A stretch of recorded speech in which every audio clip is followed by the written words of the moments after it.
In 2021, a UK publishing house interviewed a good amount of kids, and there was one question: what do you want to be when you grow up? And an overwhelming majority of them, actually 1/3 of them, said that they want to be YouTubers. Now, when I was around 12 years old, I was the same exact way. There's nothing more that I wanted in the world than to be a YouTuber. So fast forward about 16 years and here I am with a family, a full-time job, a wife, and well, this channel. Although a lot of things have changed in my life, one thing stayed consistent. I always wanted to run a YouTube channel. So in reality, being a YouTuber is not as glamorous as it was made out to be when I was watching daily vlogs and RuneScape videos and Syndicate and whoever else. But one thing that I learned over, the short 7 months of making these YouTubes for all of you is that there's a lot of lessons to be learned while trying to balance life, being a father, being a husband, being a full-time employee, and a content creator. That's what I want to talk about today.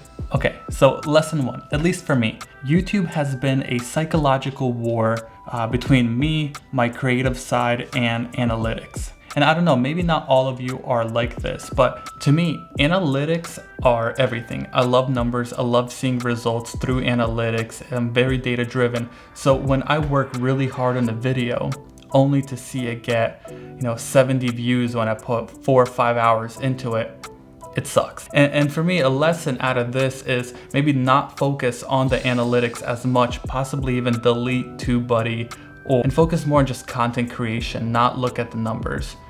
All right, lesson 2.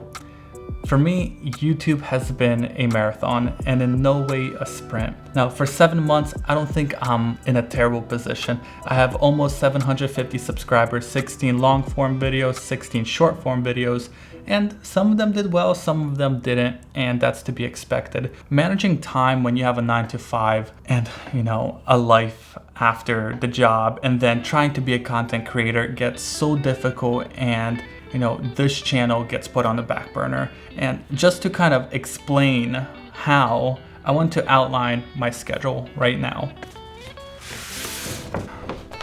From 7 a.m. to 8 a.m., I am spending time with my kid. That's when my kid wakes up. I get ready for work, have my coffee, do all that fun stuff. At that point, I make my way over to work.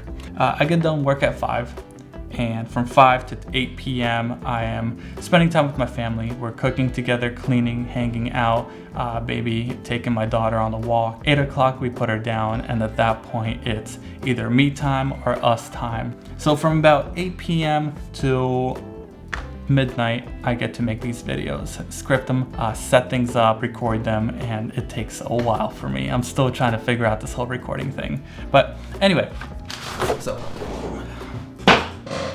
all right, so on to the next lesson learned. Lesson number 3. A streamlined process with content creation will significantly break the barriers that you might be facing when trying to start YouTube videos, when trying to finish them, edit them, script them, all that stuff. And my resolution to this was make the content creation process from the beginning to the end as seamless as possible. So how did I do this? 1, my whole setup here, my little YouTube studio, turns on with the click of one button right here on a power distribution rack. Make the equipment be a tool, not a big part of the process. The less time you spend setting up means the more time you can concentrate on making a video, and that 8 p.m. till midnight time can really be used to make the most out of your time.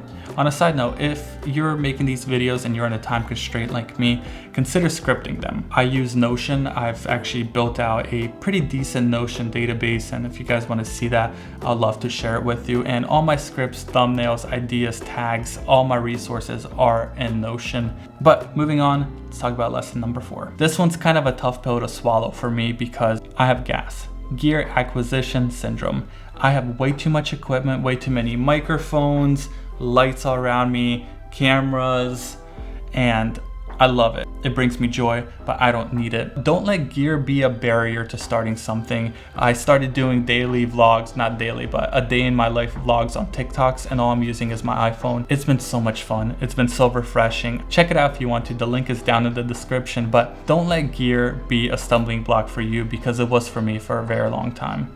If you made it this far, maybe consider subscribing or liking this video. It would really help me out, and if not, then it's okay. So one of the hardest things that I've tried to figure out is my niche. Now for some accounts, it's probably a piece of cake. You know, they love gerbils and all they do is they focus on gerbils. That's their whole life, that's their YouTube channel. For me, I have so many hobbies that I just can't niche down. For example, I love IT, I love computer cybersecurity, and made a video about that and it did really well. That's the one that has 12,000 views, and I love that content creation.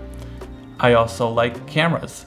I made a video about why I'm returning the Insta360 Go 3 camera, and it did really well too. Now, I also like gear and equipment and things like that, so I reviewed what is in my bag, what is in my little EDC pouch, and that was fun to do also. So I don't know what to concentrate on.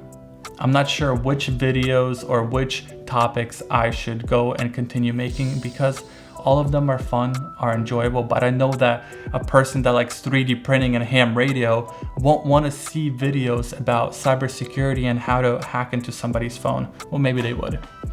I think I would. But not the point. I don't know how to niche down. And if somebody has some advice for me, please write it down below, because I really want to know. I want to figure it out. Thank you guys for watching. Keeping it short. If you like this video, please subscribe. Check out my other videos. I'm really enjoying this whole content creation process. So take care, peace out, stay safe, bye.